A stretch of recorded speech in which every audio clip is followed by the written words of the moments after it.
Welcome to the Novalé podcast, where we explore the world of bathroom, kitchen, and laundry renovations. In this episode, we have a very special guest, founder and director Steve, back on the podcast to talk to us about how much does a renovation really cost. In this episode, we're going to talk about the typical costs of a bathroom, kitchen, and laundry renovation, how to compare quotes and renovators, as well as some expert tips from Steve himself. But before you jump into the episode, please like and subscribe, as well as share this podcast. It really helps us grow and helps with the algorithm. All right, let's start the episode. Welcome back to the Novalé podcast, Steve. How does it feel to be back in the hot seat? What's it been now? 4 years, has it? Yeah, 4 years. Yeah, still just as uncomfortable. I remember the first episode after doing it, I was sweating. Yeah. After that, were you? Yeah, it's nerve-wracking sitting in front of a microphone and cameras and having a chat, obviously. Yeah, this was your idea, by the way. Yeah, I know. Anything for the business. But it's funny. I know we were talking about it beforehand, but I remember when we were doing the original recordings, we just recorded it, posted it, forgot about it. No one said anything. As soon as we stopped recording, it was basically, hey, what happened to the podcast? I was listening to that and I learned so much. Oh, okay, this is really good. And then I just kept on getting it, Yeah, there's probably not many guys. There are a couple of guys in our industry that are doing it, but there's not many guys. And I think there's a lot of people in our industry that want that help and support. So that's probably what it is. Yeah. The feedback's been pretty positive and they're pretty appreciative. So good that we're kind of starting this off again. So thanks for hopping on. Thanks for making it happen. Not a problem. So we're just going to get to know you before we actually jump into this topic about how much does a renovation cost.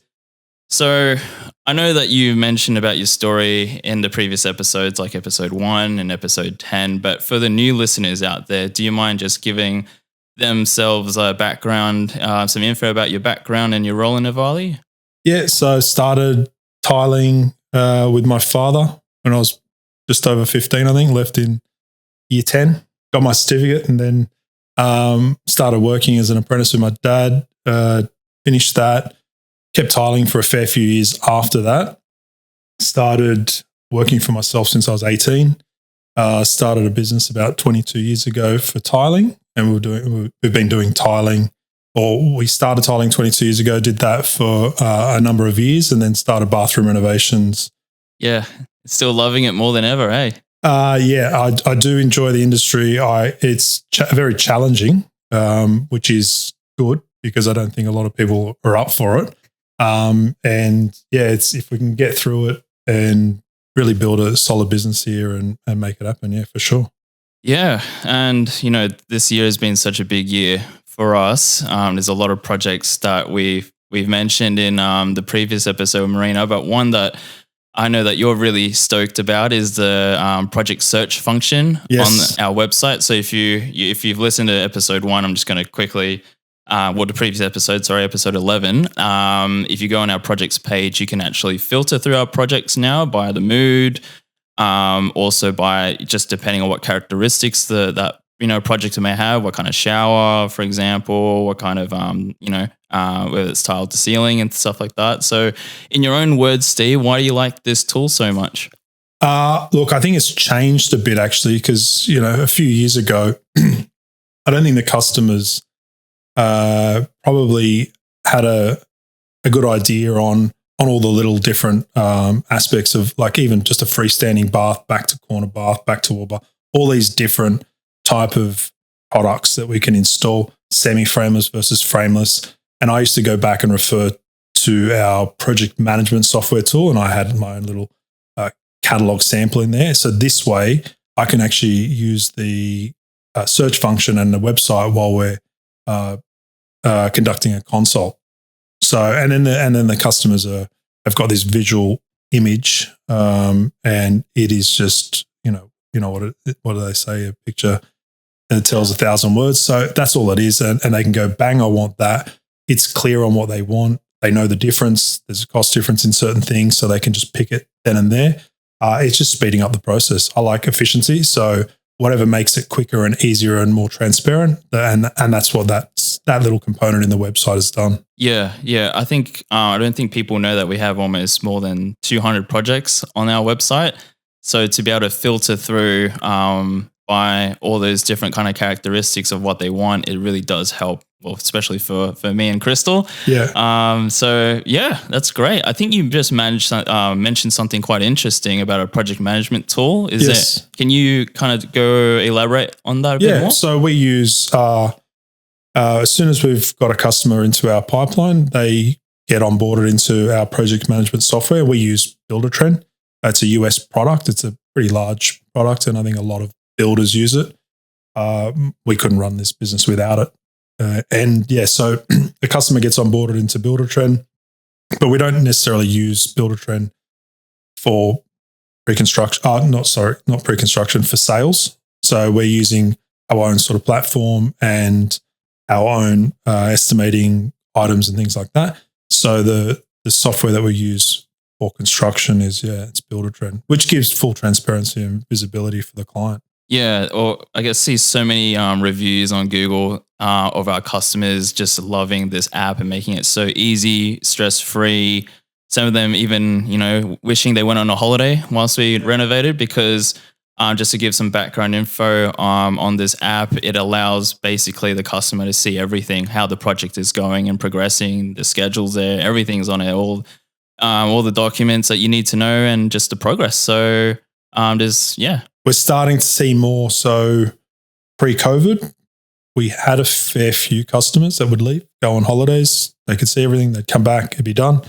During COVID, no, that obviously didn't happen. And now we're starting to see a few more that are going, oh, look, I'm just not going to be around. I'm just going to go on my holiday that was already pre-planned anyway. I can get my bathroom done, bathroom, kitchen, laundry, whatever, the whole apartment. And they can have visibility from wherever they are. Because we do so much work in pre-construction, the renovation itself is the easiest part for us. The build bit is just very seamless, very straightforward. It's the pre-construction bit, from sale to getting it handed over from design ready for construction. That's the bit that's heavily reliant on the customer, their ability to make a decision, how far they've gone into that whole thinking of this design phase. So once that's done and everything is ticked, the drawings are done, the heights are put in, the build bit's easy. So they can leave knowing that all the decisions have been made. And if something pops up that's an unforeseen, we have a process to handle that anyway. And they will see what the issue is. We will provide a change or a variation, and they sign off on it, and we just go from there. So it's pretty straightforward. Yeah, that's what I found very interesting, that the actual construction bit is pretty simple. Like once the pre-construction, all the PC items are delivered on site, it's just pretty much easy process for the construction. It's easy for us, but there's a lot of work that's gone in behind that. Mm-hmm. It's making sure we've got the right subcontractors, they're paid appropriately, they're managed appropriately, having schedules and allowing them to book in the jobs and be consistent with the work. That allows for us to be treated as a high priority for them and their little businesses, which then gives the customer the best possible, service and experience. So yeah, the delivery is the most seamless part of our business. But again, it's not by chance.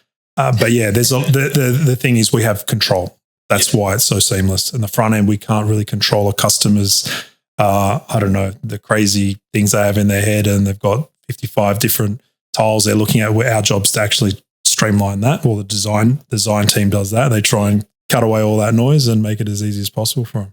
Just like that, you've kind of referenced back to our previous episodes about, it's all about process. It's all about the planning. Stitch and time saves 9. You're just really putting in that prep work really pays off when you're actually executing this process. That goes with anything. It doesn't matter if it's a bathroom, a house, a holiday. It doesn't matter. Whatever it is, it's got to be planned. Yeah, absolutely.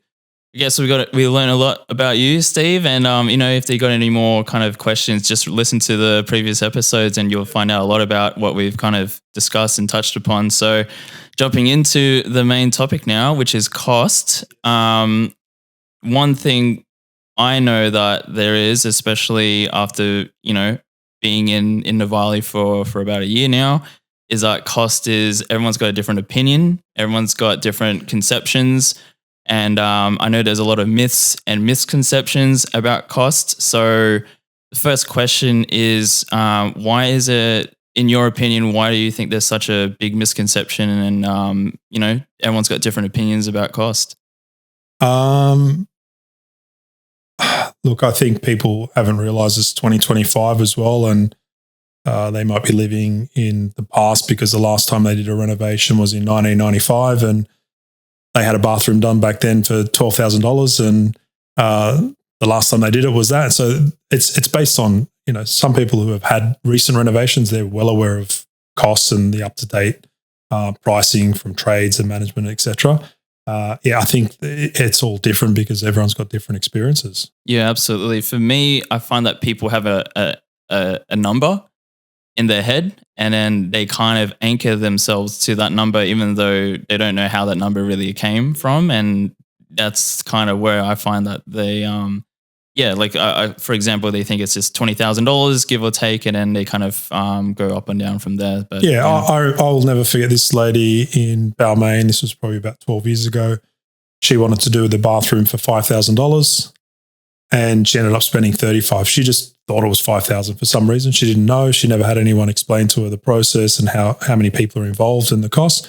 And she just had $5,000 in her head. So it just, everyone's got a different way of thinking about it. Yeah, absolutely. I guess the next question would be, I guess what people would generally do would be searching on Google and finding costs from there. And, it could be typing, average renovation costs.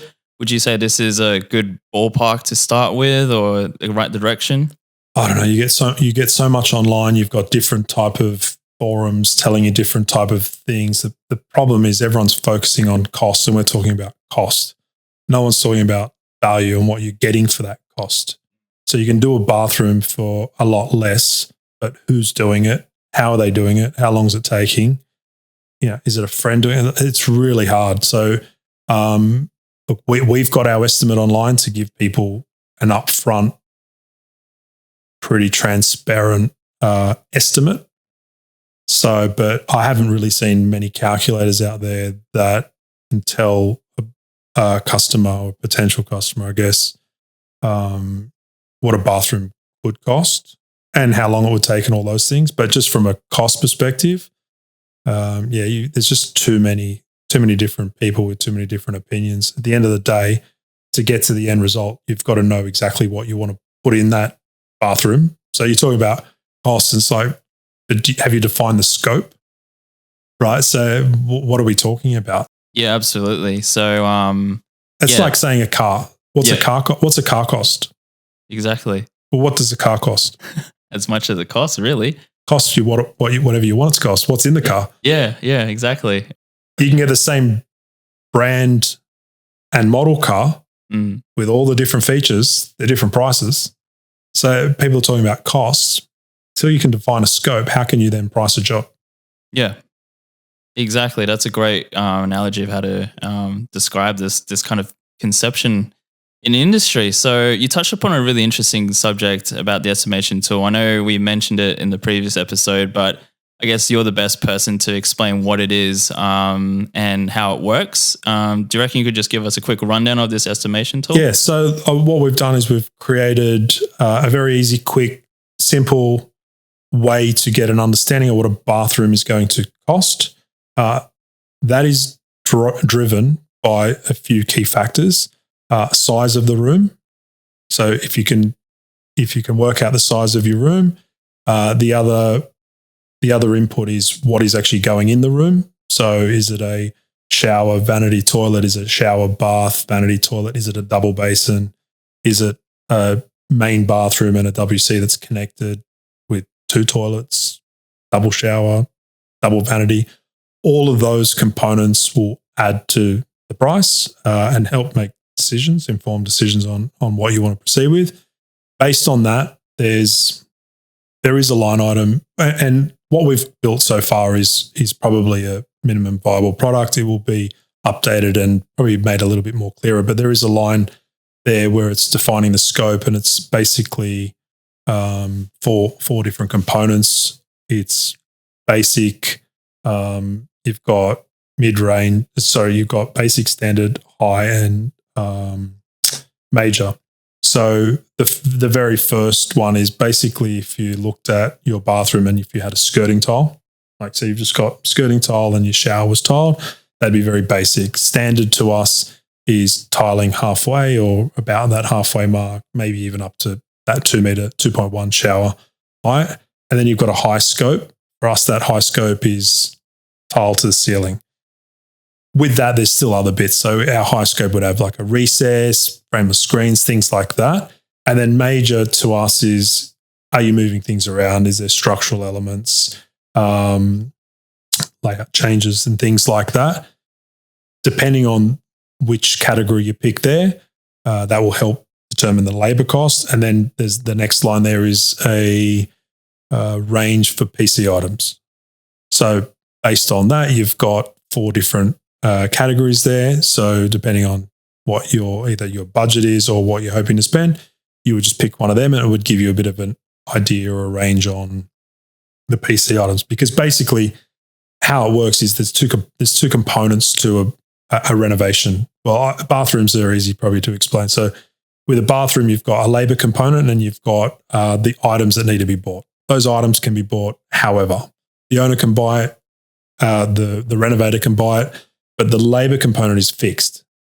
So we can price a job, we know the scope, we know exactly what we're doing, we give the customer a fixed price for that, an upfront fixed price, and then the PC items are the variable. So you'll get guys that will put the PC items into their quote, or you'll get guys or renovators that don't include anything and it's up to the owner to buy it, or they'll give them an allowance, or they'll just do nothing. So we don't give a customer, we give them a range. We just say, based on the size of the room, based on the range of PC that we think you are going to want, please allow X amount, a range. So between X and Y. And then when they go shopping with our designers, they can decide how much they want to spend. Yeah, that's a great explanation of the tool, actually. So also, I guess once you get the estimate, there's a reason why it is an estimate, I guess. And once you get into the quote, what is the difference between from that estimate and them doing a quote? Well, the estimate's just a guide. It's just basically saying with these key components, you should be looking at around this price. A quote is a formal scope. So basically, you would say, just as an example, we're tiling to the ceiling in an estimate, but the reality is when we go do a quote, they might say, oh, well, no, I want that wall in a herringbone feature. And so we'll give you a quote to include that. So then the quote might be more or might be less. It doesn't matter based on the estimate.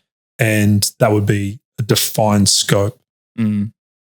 Oh, okay, that's great. I think also what I've learned about costs for renovations, that there's a lot of costs that people don't really consider. For one is access to the site and how that can affect the price and cost of the project. Can you go more into what kind of these costs that most people generally may not consider? Yeah. Okay. So based on filling out, say, the estimation tool, you're actually going to receive a range. So if you fill out all of the information, which again takes 30 seconds to fill it out, you'll receive a range, and that range might say $20,000 to $26,000 plus GST for the labor component.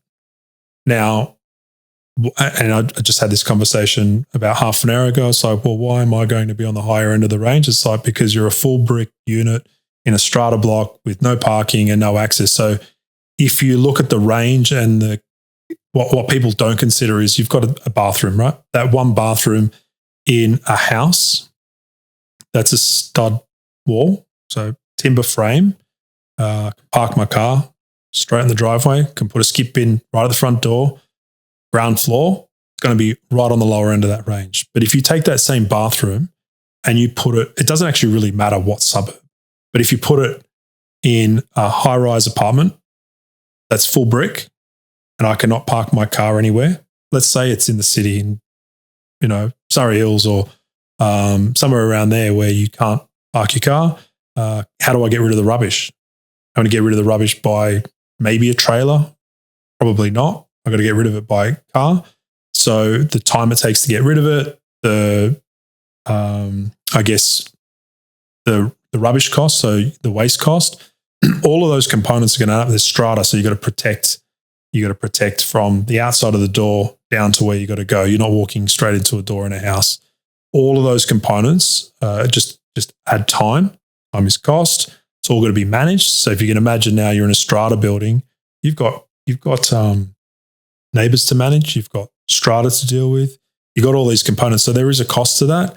So that's the difference in those logistical sort of the factors for someone to consider. So if you're in a house, easy access, timber wall, you should be on the low end. If you're in a high rise, full brick, difficult access, sometimes you got to go through 2 different doors, 2 different fobs to, using like these little switch fobs, whatever, to get through.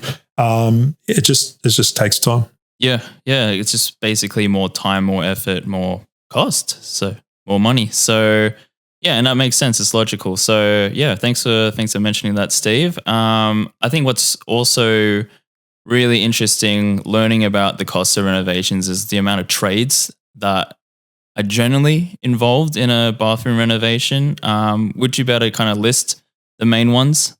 Well, you start with demolition. Well, before we demo, we've got to obviously establish a site. That's usually an internal person. Well, it is an internal person. Then you've got demolition, you've got plumbers, electricians, waterproofers, tilers, gyprockers, plasterers, renderers, plasterers, however people call them.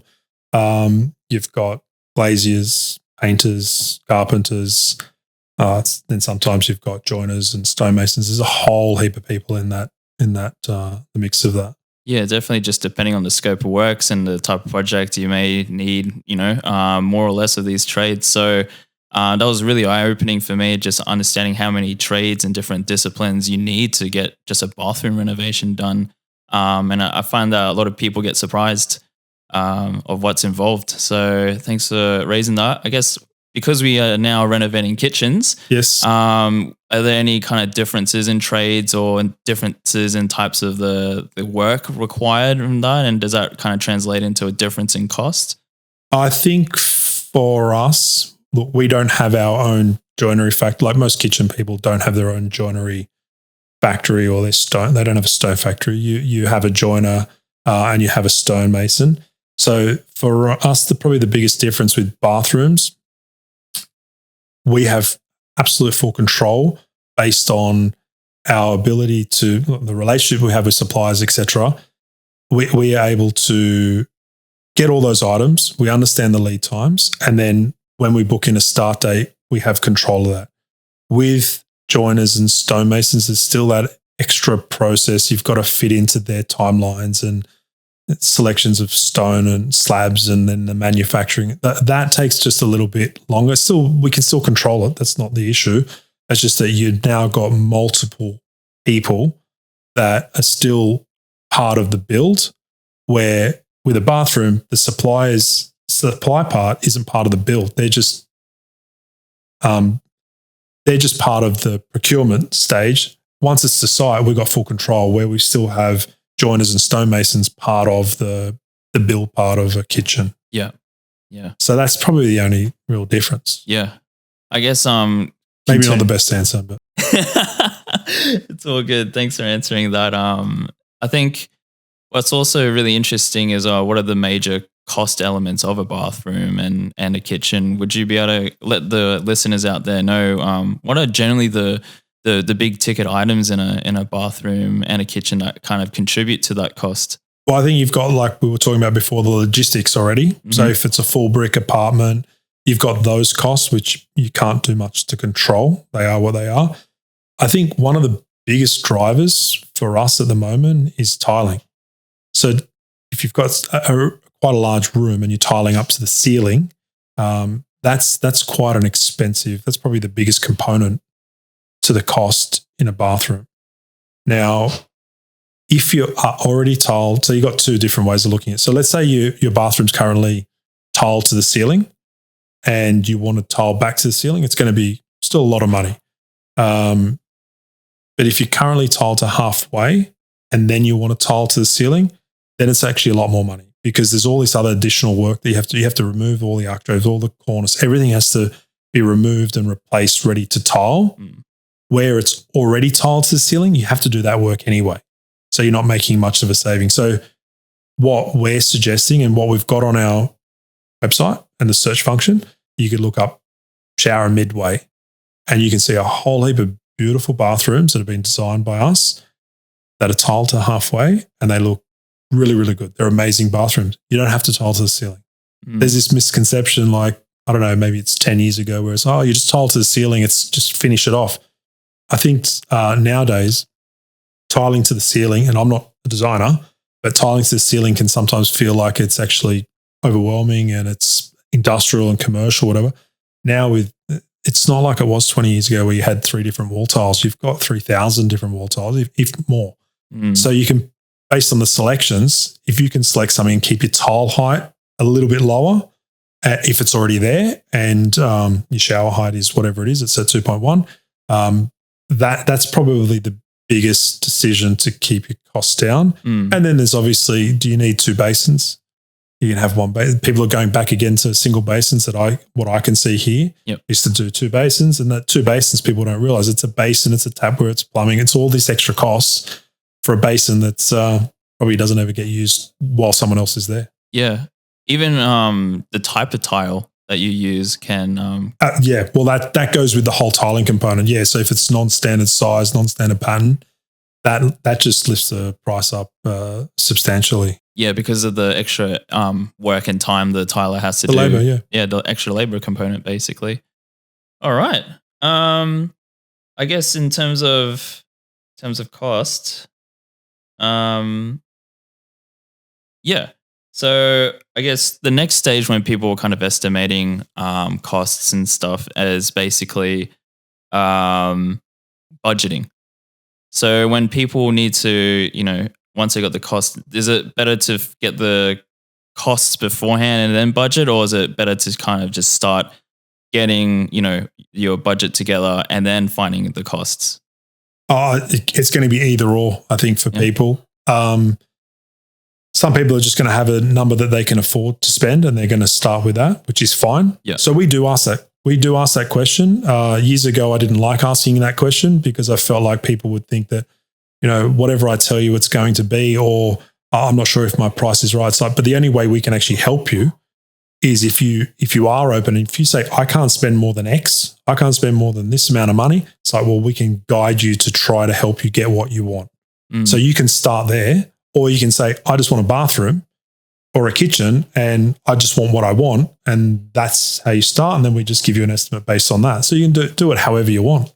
Well, it's great to know. In terms of budget as well, as people generally advise to have like a contingency.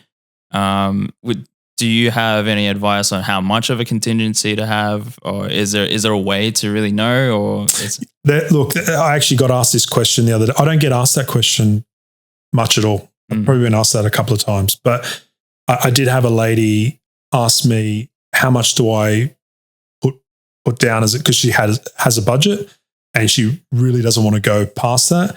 And she's like, what should I allow for contingency? And my answer to that was, based on the house build that she had and the year, it was a very early 2000s concrete slab. The only thing that I could foresee there was no visible sign of termites or anything like that extreme. The only thing that I could see that would be possible would be a little bit of timber rot, and it's minimal to fix that. So that is dependent on age. So I'd say on average, there's probably 1% to 2% on top of our price on what we would charge probably for an unforeseen. It's minimal, but if you've got a 50s bungalow and that slab is on fly ash, or you've got issues with there, we might end up spending a few $1,000s to have to replace a slab, but that doesn't happen often either. Yeah. So it's really difficult. It's just the way we treat an unforeseen is probably the best way to do it. Something happens, it's full transparent. You can see it. We've got photos. We just do hourly rate things. We don't just pick an arbitrary number and go, that will do. So we want that to be as low as possible for our customers. So it's really hard. Depends on your on your home and the age of your home, and that would probably change. But if you need a number, like it might be $1,000, $500, like it shouldn't be a big amount. Yeah. Unless something serious happens. And I guess with unforeseens, you can't really know until you actually start working. That's why they're unforeseens. Yeah, that's why they're called unforeseens. Okay, well, I guess moving on to the next topic. Once people get the estimates and they got the budget ready, they're going to want to get quotes. So this is probably a very, very involved topic, and it'll be great for you to give some tips out there in terms of quotes of how do you actually, for the first question, how do you compare quotes? Do you, I find that a lot of people just look at the price and just compare price, but yeah, absolutely. do you have any advice on the listeners out there on ways to compare quotes and what to look out for? Yeah, there are a couple of probably things that you could look out for, but what we found, it still sort of boggles my mind a little bit, where it's really difficult to read. Like it's literally just a scope. So if you had two scopes next to each other, what I found is don't read the scope, they look at the price. So you're right, they just compare price. So the biggest thing is what's actually in the price. And it is very, very difficult for anyone to read that's not in the game.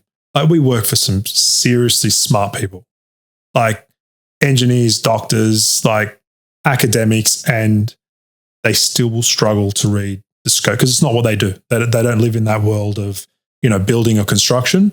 So very difficult, try and just go line by line and just see where the differences are and highlight them and have a look. We probably would have spoke about this last time, but we've been many, many thousands of dollars more expensive.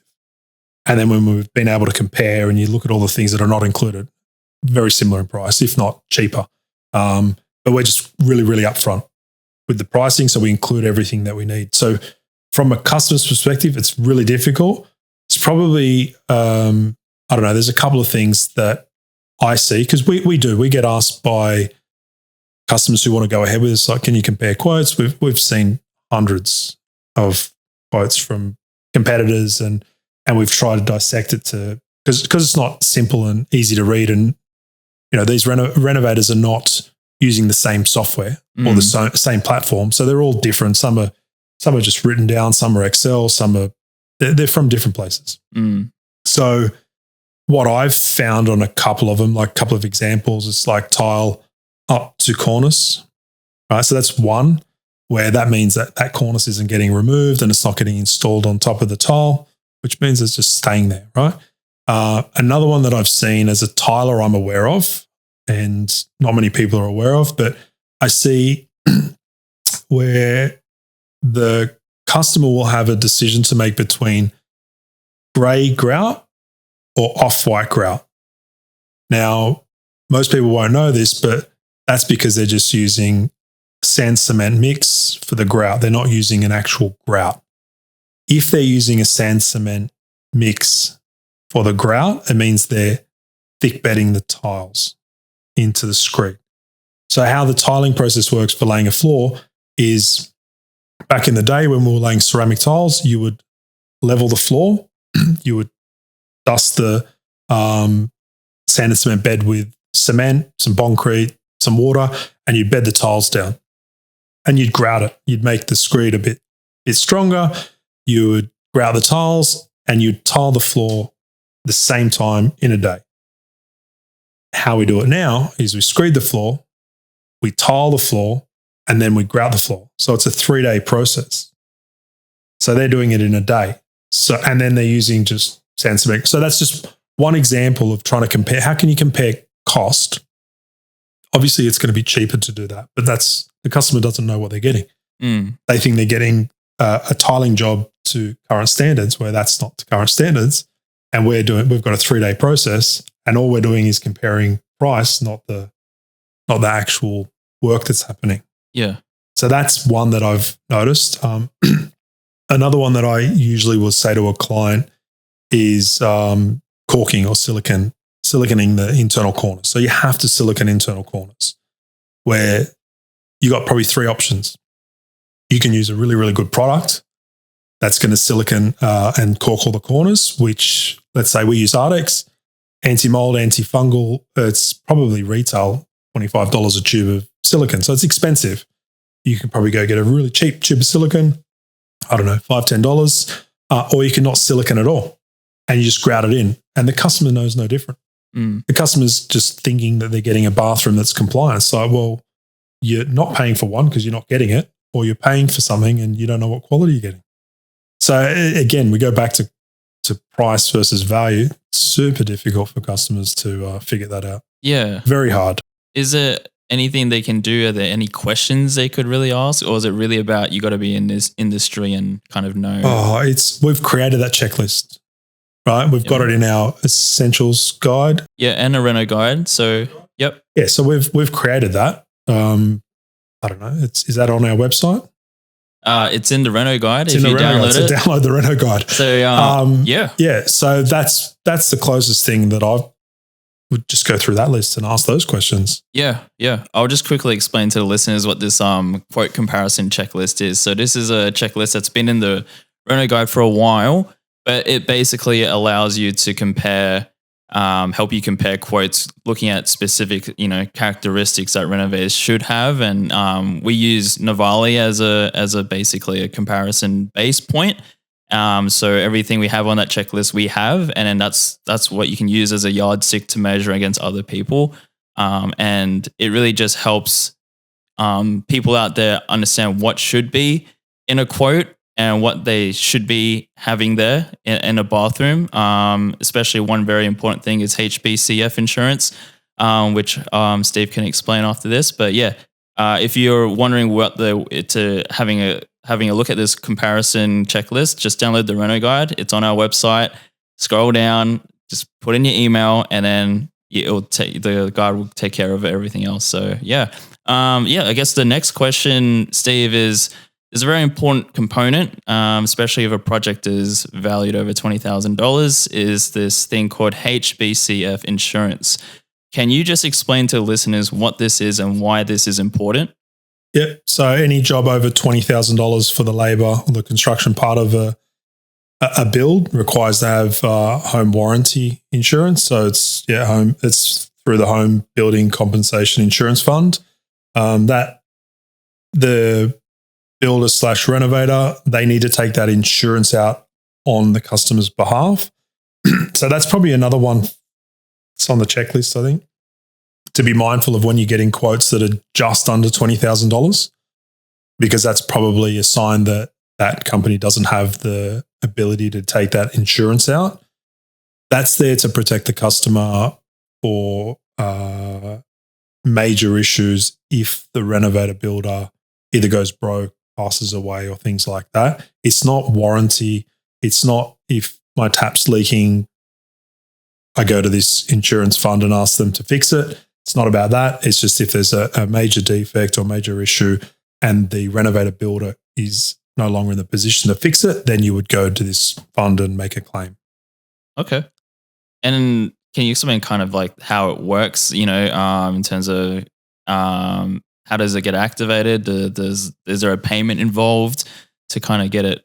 Look, that's a question you should ask Marina. Marina does all of it. So from what I know is, yes, we charge for it. There's multiple components in there. So there is a brokerage fee, there's the actual insurance, and then there's also our admin fee.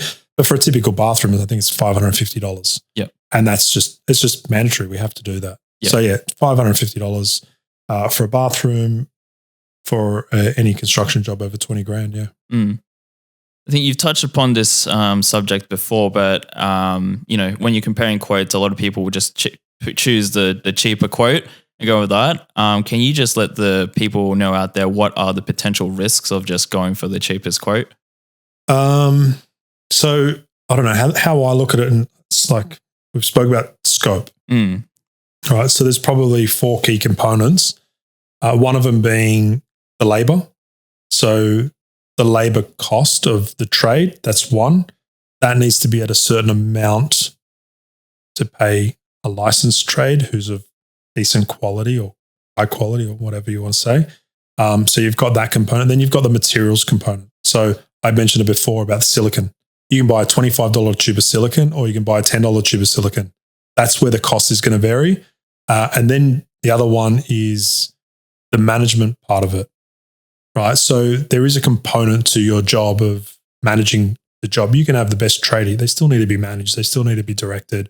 You've got all the trades that you mentioned or we mentioned before. Who's making all that sing and happen and just get all that flowing to have a bathroom done in a 2.5 week period or 3 week period? There's a lot of management and oversight on site.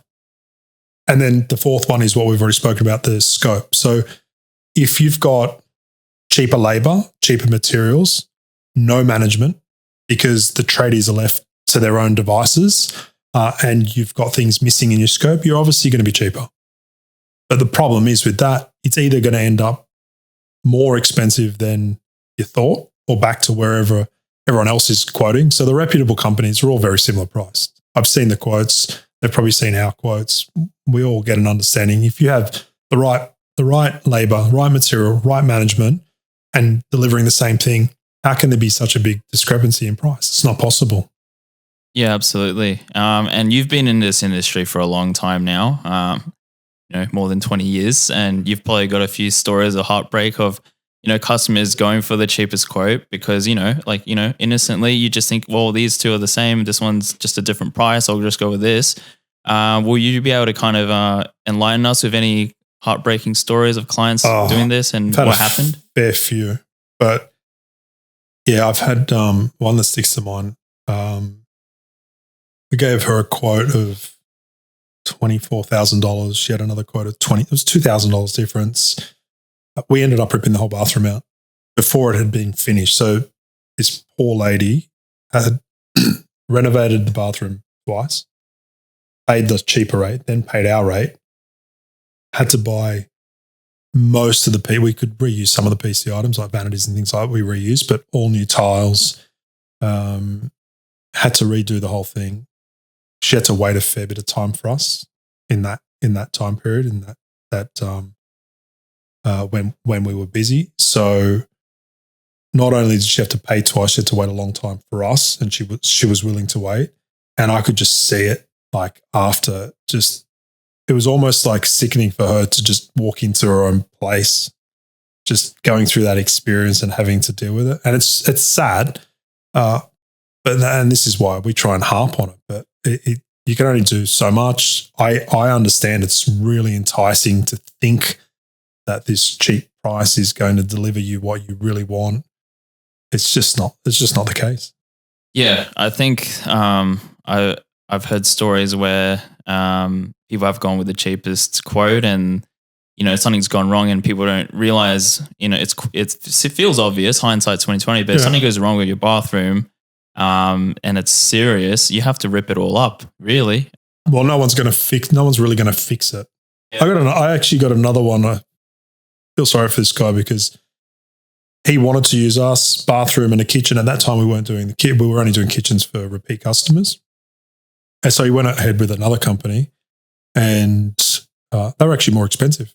It was because they did both of them. He wanted to just have one provider do the lot. Little did he know that there was still two different providers within that one agreement. And I actually went back to have a look at the defects and try to help him out. And he now has to rip out that whole bar. He's just going through this NCAT experience and he's just waiting for that to happen so we can then redo the bathroom. And it's a shame to see what people do out there. Yeah, it's pretty heartbreaking. Yeah, still is, unfortunately. I've always wanted to ask you this question. I'm not sure if I've asked you in the early episodes, but ISO 9001, as far as I know, Novalé is one of the only bathroom renovators that have this special accreditation. There could be different people, but can you just explain what that is and why it's so important to Novalé and how does it translate for the customer? Yeah, there's some customers that know what it is, and some that don't understand what it is. So ISO 9001, we've got a quality management system within our business where what happens is we have an external auditor come into our business yearly. Actually, just sent an email out today. We've got recertification. So they will come to the business yearly, audit our process, our procedures, our policy, make sure everything's as per what we say it's going to be. So what it should do for clients is just give them a bit of peace of mind that we have a process in place, and it's for even when things go bad. What's the how do you handle it? What do you do? And that's not just us saying, hey, we have a process. That's actually validated by a third party external ISO accreditor. So there's probably more that have it, but I don't see many companies that have it. And we have it probably more so because we want to be the business that does operate like that. And it actually just holds us accountable to making sure that we are consistently delivering.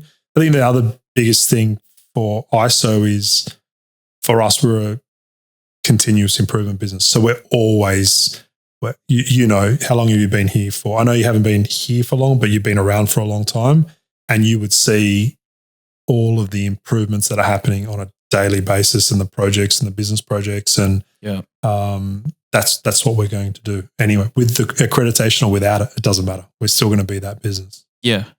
And just to give the listeners out there a reference, you may see this accreditation on safety equipment, as well as luxury hotels. So there's a huge range of industries that use this, and generally it's because they want the best processes, and generally the best processes create the best outcomes. So thank you for answering that question, Steve. That's been a wish list question for a while.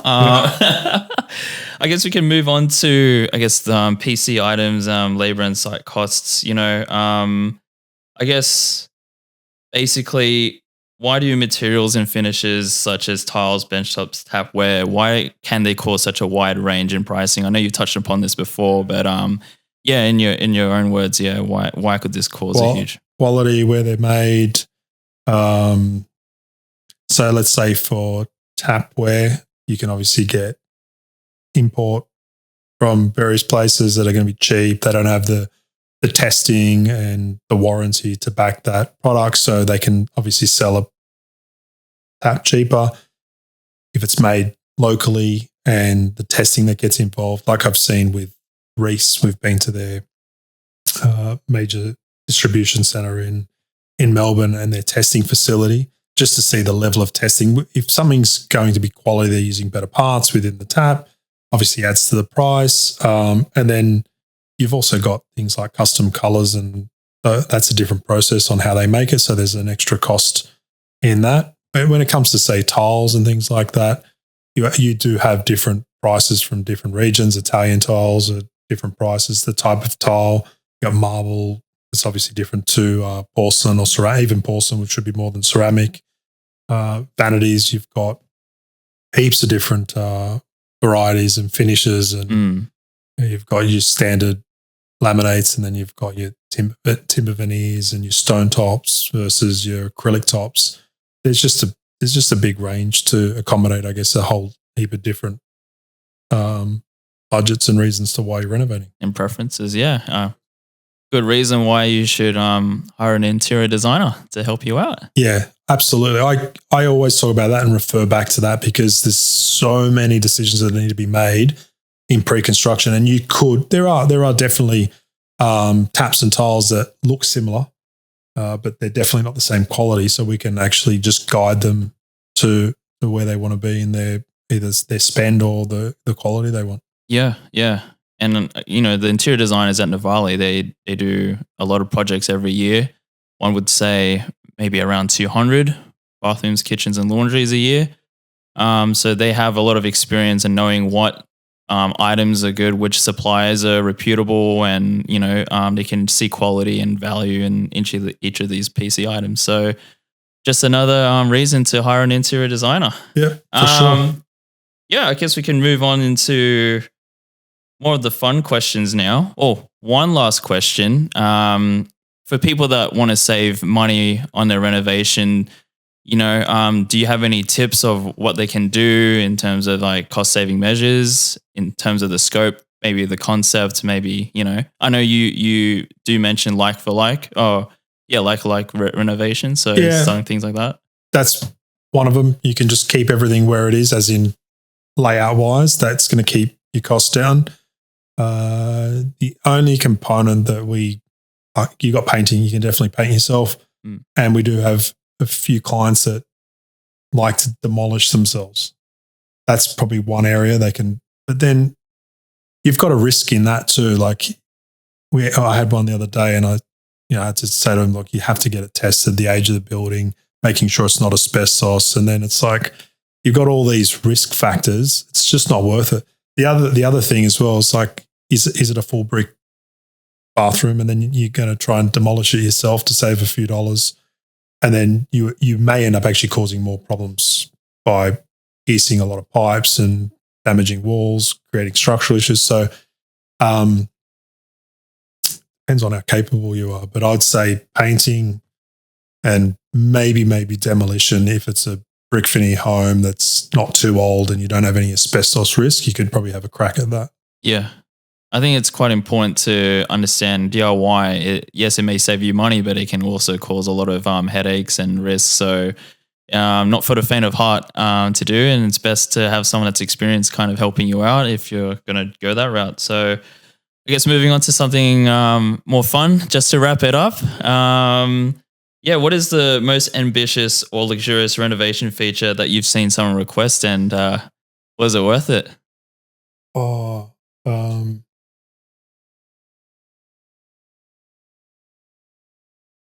I'd say like a Roman bath, older Roman bath. Actually, it was for John Jarrett, the actor. What's the serial killer? Who's that serial killer on the road? No, it doesn't ring a bell for me. It will come back to me. He was in Django Unchained. He's actually the Christoph Waltz, Leonardo DiCaprio, Jamie Foxx. Yeah, John Jarrett's in there, plays a little cameo at the end. Oh, right, okay. Anyway, he had tattoos. It's the Wolf Creek.